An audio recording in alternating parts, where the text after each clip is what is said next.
Good afternoon. I'm Josh Lipsky, Senior Director of the Atlantic Council's Geoeconomics Center, and it is my pleasure to welcome you to our conversation with European Commissioner for Economy, Paolo Gentiloni, co-hosted with the Atlantic Council's Europe Center. Today's discussion is part of the ongoing series we are hosting during IMF World Bank spring meetings. Throughout the week, we've been hearing from finance ministers and central bank governors on their priorities in Washington. There is a lot on the agenda. Inflation continues to weigh on the global economy. Geopolitical shocks are increasing in frequency, including war in Europe and the Middle East, and high debt levels put financial stability at risk. This fragile moment requires cooperation, but finding consensus seems increasingly difficult. However, forging consensus is something the Commissioner knows well. He last spoke to the Atlantic Council at our 2022 Frankfurt Forum on Geoeconomics, not even 6 months after Russia's illegal invasion of Ukraine. He commended the G7's rapid coordination on sanctions, but then went beyond the urgency of the moment to call on the US and EU to continue to work together every day, not just in times of crisis. He noted that it takes coalitions and time for effective multilateralism. It's appropriate then to follow up with him on these issues today, because we meet here during the 80th anniversary year of the Bretton Woods Institutions. The very existence of the IMF and World Bank is a testament to compromise, multilateralism, and the ability to forge consensus. These institutions were founded in 1944, not after a war, but during a war, so that countries could seek to build the prosperity and peace and future they wanted. Commissioner, we look forward to hearing your views, and we are honored that you have come back to the Atlantic Council. I'm pleased now to turn the floor over to Senior Director of the Atlantic Council's Europe Center, Jorn Fleck, who will moderate our conversation. Jorn, thank you for your partnership and collaboration throughout the week. The floor is yours. Thank you, Josh, and right back at you and your team for a huge thank you for the great cooperation this week, and a warm welcome, Commissioner Gentiloni, from my side as well. We have a lot of topics to cover in little time, so I want to jump right into it and start with the IMF's World Economic Outlook that the IMF released yesterday, I believe, revising its forecast for the euro area again slightly downward, with quite some heterogeneity across the member states of the Eurozone. What's your reaction to the IMF outlook, and what risks to growth in Europe have you most concerned? And are you standing by your statement from February when the Commission released its forecast that the preconditions for a rebound are still in place? Well, indeed, I think they are still in place. The outlook of the IMF is broadly aligned with our forecast, which means that the European Union entered this year in a very weak economic situation, and after a bad 2023. So now I think we have the conditions for an acceleration of the economic activity in the second part of this year, and probably more next year in 2025. Why this? Well, I think that first, inflation is declining in a rather clear way. Our last figure in March is 2.4%, which is even better than expected. So now we are predicting to reach the 2% goal by half of next year. And I think this is the first good news. Second good news that we have, as we have also in the US, a very strong labor market. And we have in several European countries an increase in purchasing power, which didn't impact in inflation, but which could have an impact in consumption, and so trigger a better level of growth. Of course, we are still referring to very weak growth, but overall conditions for going further are there. And For us, it was very important to avoid recession, to avoid major energy crisis, because we should always remember that for the European economy, 2023 was really a difficult year, and we shouldn't compare the impact of the Russian invasion in Ukraine in Europe with the impact in other parts of the world, because the geopolitical impact was a global one, but the economic impact was especially strong for Europe and for the global South, not for other global players. Can I follow up on the risk side a little bit? You already mentioned, and Josh mentioned, the geopolitical situation and growing tensions. You mentioned inflation. What do you see as the main risks to that, to your confidence in some recovery in the second half of the year? I think the geopolitical risk is by large the larger risk that we have. I don't see at the moment substantial risk from a financial stability point of view. I see, of course, divergences in level of growth among different European countries, but this is not new and should not be a matter of concern. The real matter of concern is that what happens in Ukraine, especially, but also what happens in other areas in the Middle East, and in particular in the Red Sea traffic, could have an impact if the situation would deteriorate. It could have a major impact. So this is, I think, the main downside risk to our forecast. For the rest, I am quite optimistic that we are out of the most difficult part of our economic situation. You mentioned some divergences among Eurozone and EU member states in terms of the outlook. The IMF outlook also, as did the Commission's forecast in February, also notes that Europe is once again underperforming the United States quite significantly in terms of growth. How much of a concern is this for you in the longer term, and what do you see as the driving factors behind that? Well, we are very happy that in the US we have a strong level of growth. We are also very happy that in Europe we have a lower level of inflation. But of course, I would perhaps choose the higher level of growth if someone make possible to choose.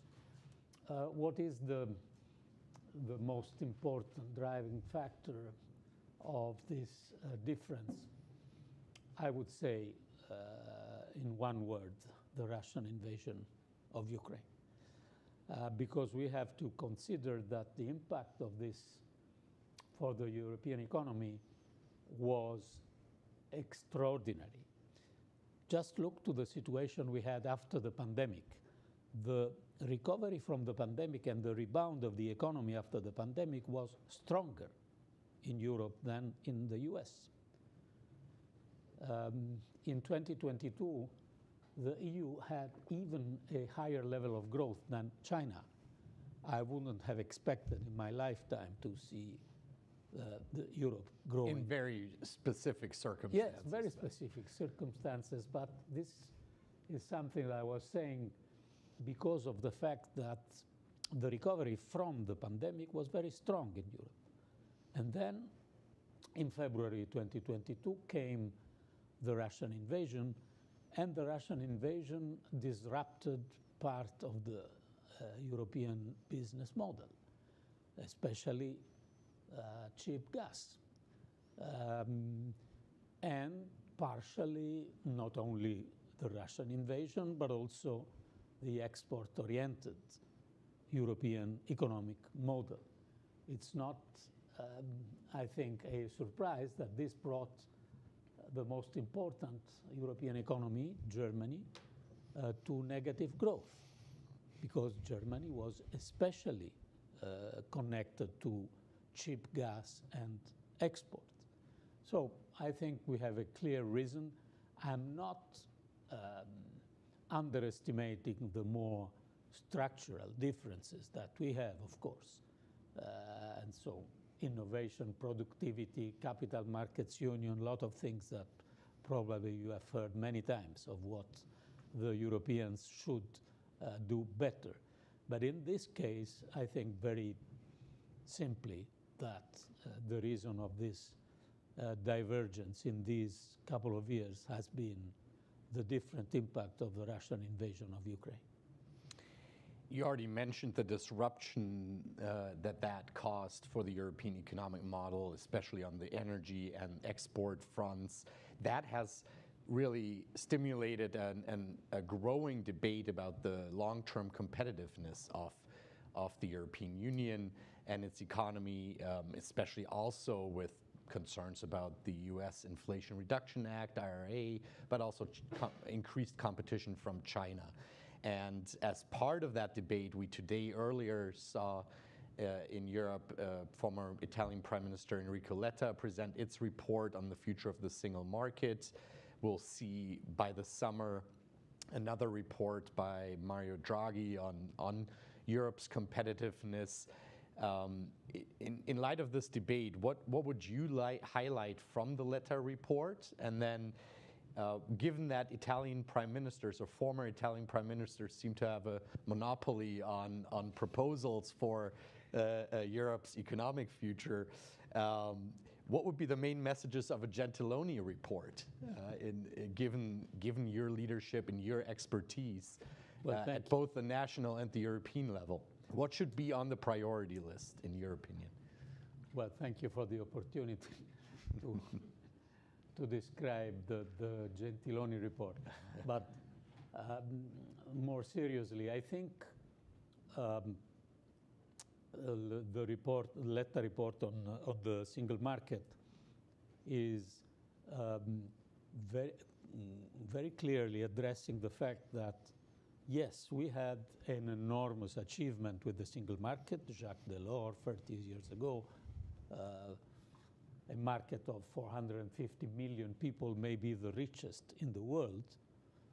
But at the same time, this enormous achievement is unfinished.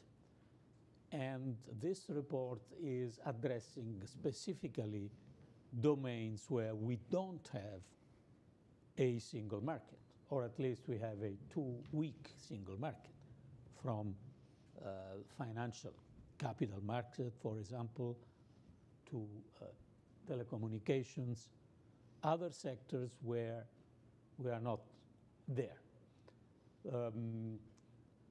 Overall, there is an even bigger conversation and discussion about the model. We were referring before to cheap energy and export, which means Russia and China, to make it simple. We could mention another country, which is our best friend, United States, and mentioning security, defense. So we have to understand how the model we built the European Union in the last decades should be probably transformed. And this is mostly, I think, the core of the Mario Draghi report. His main point is we built our competitiveness in the last couple of decades inward looking. So we guarantee competition to the European companies. We guarantee the level playing field inside Europe. We avoid dominant position in the European market. And we think that this is in itself sufficient to have a strong role in the global economy, to have strong European champions, to innovate, to support our technological hedging sectors. Maybe we should have, this is the point made by Mario Draghi, we should have also, and predominantly, an outward-looking competitiveness concept meaning that it is not sufficient to guarantee this level playing field and this competition inside the EU if we are not able to face the global competition. This, I think, is a core issue, and from my side, I would only add one thing. All these important discussions and conversation at a certain point should address a very important single issue. Where is the money? Because if we look to the global players, our friends, the Americans, our competitors from a certain point of view, the Chinese, in very different ways, they are, of course, attracting private investments, but they are doing this also with a large amount of public resources. Is this the case for the European Union? Yes, it is the case, at least until 2026. We have a huge program of common funding, Next Generation EU, in place. But what next? And I think a true European, Pascal Lamy, used always an interesting sentence saying the EU cannot be only herbivores in a world of carnivores. And this is an issue. Two quick follow-ups on that. Josh spoke of your role in building consensus and coalitions. Do you see a political consensus emerging around this idea of having to transform the model and make outward competitiveness of the European Union, and how to make that outward competitiveness a new model for the European Union? Well, I see a consensus emerging, which doesn't mean that I see unanimity emerging. We are addressing issues since a few years, like European industrial policy, European strategic autonomy.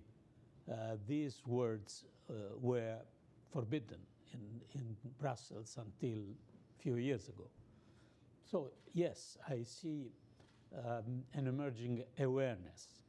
But of course, there is still the open issue: who will support economically this ambition, which is an ambiguity which is in itself in the European building, where we have a central bank, but we don't have a treasury, where we have common funding, but only exceptionally. So, and this is the reality of the European Union. Also the marvelous reality of the European Union. We are not a federal state, but we are not an international organization. We are much more than this. So I see consensus emerging, but I see also the problems on the horizon, which will not be solved without a very bold and ambitious agenda. You spoke to students, I believe, yesterday about the potential backlash against the European Union's Green Deal in light of the European elections for the European Parliament in early June. And the question that you posed, where's the money coming from for this transition to really turn these ambitious goals, Fit for 55 and so on, into actual measures that change our mobility, change how we heat our homes, and much more.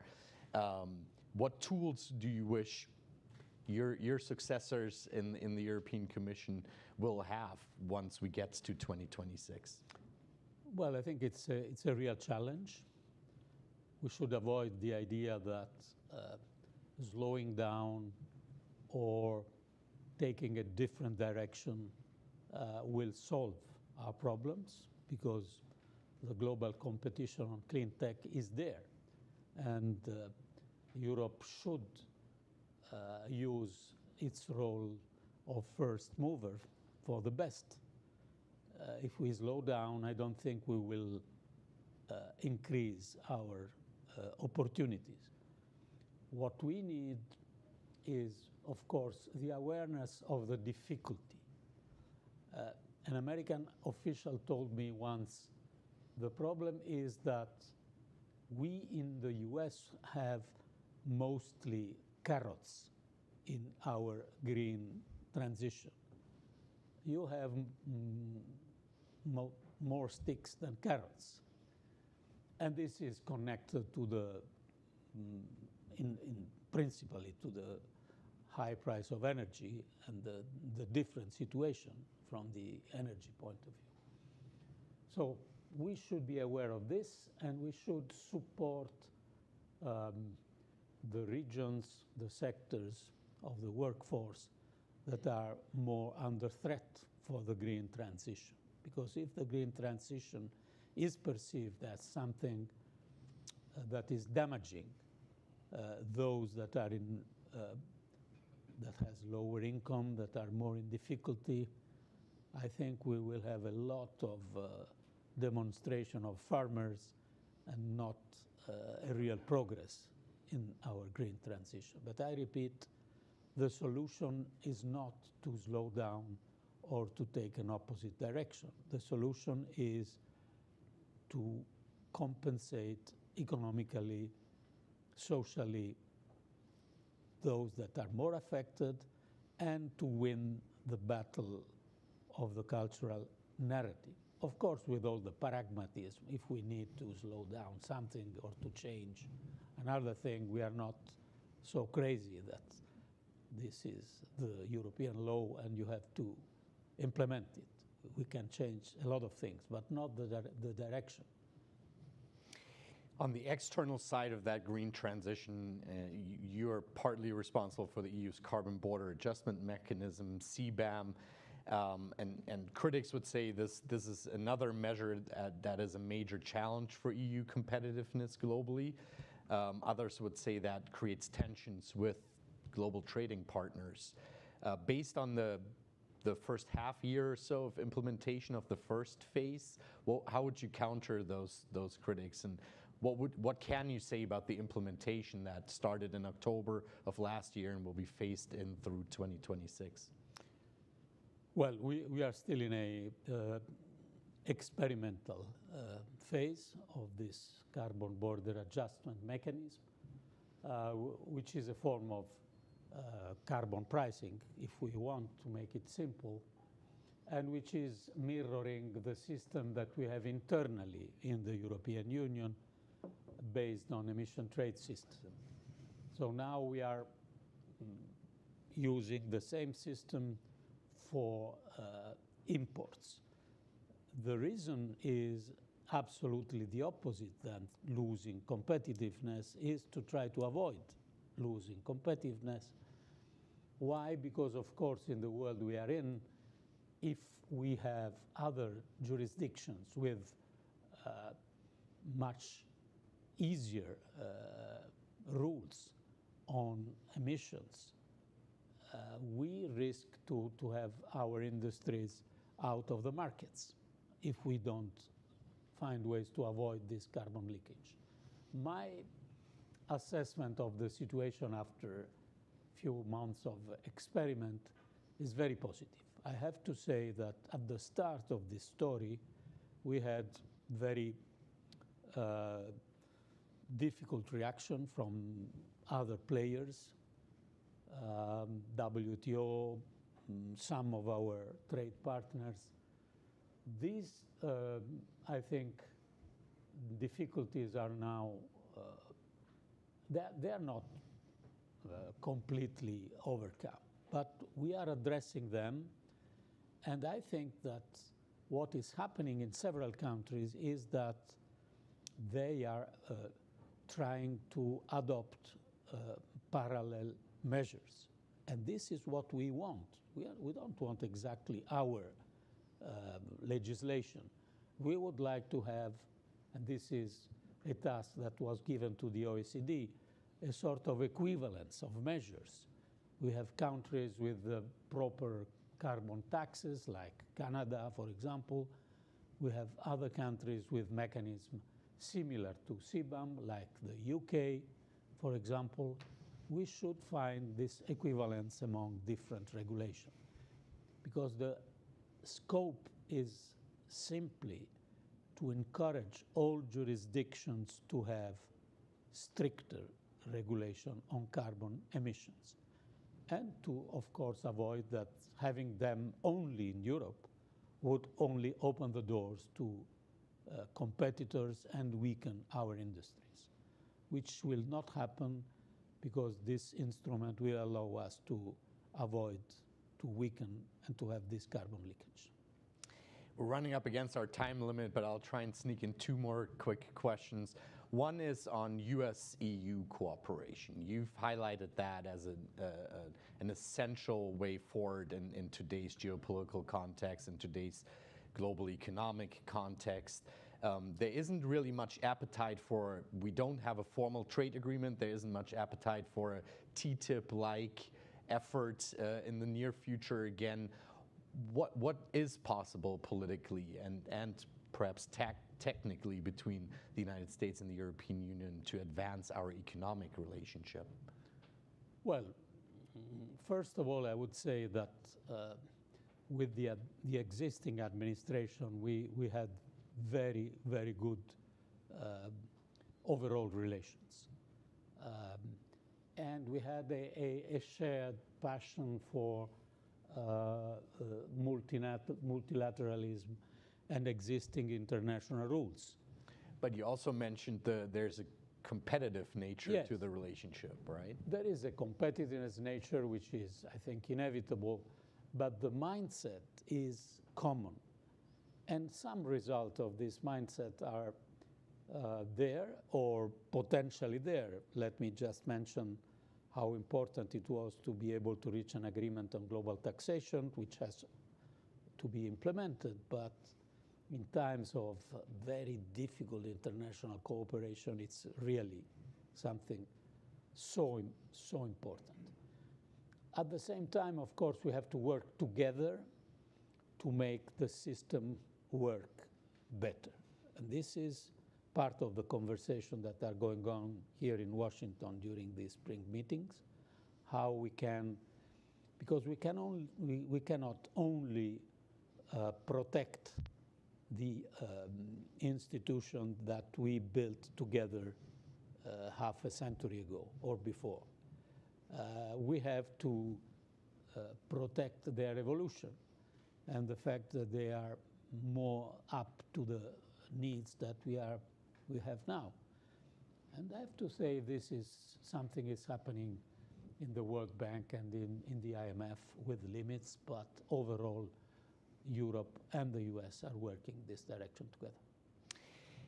For the last question, I wanted to turn to Ukraine and the tremendous support that the European Union has given to Ukraine. We've seen some positive developments here, hopefully coming to a conclusion in the House of Representatives. But another debate that has really heated up is that over the immobilized assets, where the European Union holds, or entities in the European Union hold the vast majority, around 260 billion euros in immobilized assets. There's some strong opposition from some European decision makers to US pressures to use those assets, seize those assets and use them directly for support for Ukraine. What's your take on this, on the way forward on immobilized assets? Well, first I would say we have to protect and reaffirm our unity. The unity of the G7 and other partners has been essential to respond to the Russian invasion, to support Ukraine, and we have to protect this unity. And we are doing this. We are all working to explore possible avenues on the Russian immobilized asset. But for the moment, we are doing something which is, in any case, important, which is using the extra profits coming from these assets And this decision will be taken, I think, by the end of the month by the European Council. This is the Commission proposal to use these so-called windfall profits for Ukraine. At the same time, we really hope that in this weekend the Congress will be able to decide on economic support for Ukraine, because this will be after we were able to decide on a 50 billion Ukrainian facility at EU level, after we are now practicing this avenue of having something near to 3 billion a year from the windfall profits of the Russian immobilized asset. If we are able to have also the bill approved in the Congress, I think we are there from the point of view of filling the financial gap for Ukraine. Where we are not, unfortunately, there is in providing the necessary military support to Ukraine. If you ask me what is the urgency now, I think the two urgencies are approving the bill in the Congress, because this will give confidence for the future to Ukraine, and second, provide ammunition, shells, anti-missile systems, because the risk is there in the coming months, not in the coming years, because now Ukraine is facing the most difficult part of its war. And it's a war that Europe cannot afford to lose and will not lose. Well, on that note, and with that call and that slight glimmer of hope from you, thank you so much, Commissioner Gentiloni, for joining us. Hope to have you back. And thank you to our viewers for joining this latest edition of the programming around IMF World Bank Week here at the Atlantic Council. There's more to come today and tomorrow. Please continue to follow us, and we look forward to having you back here for more on IMF World Bank Meeting Week soon. Thank you very much.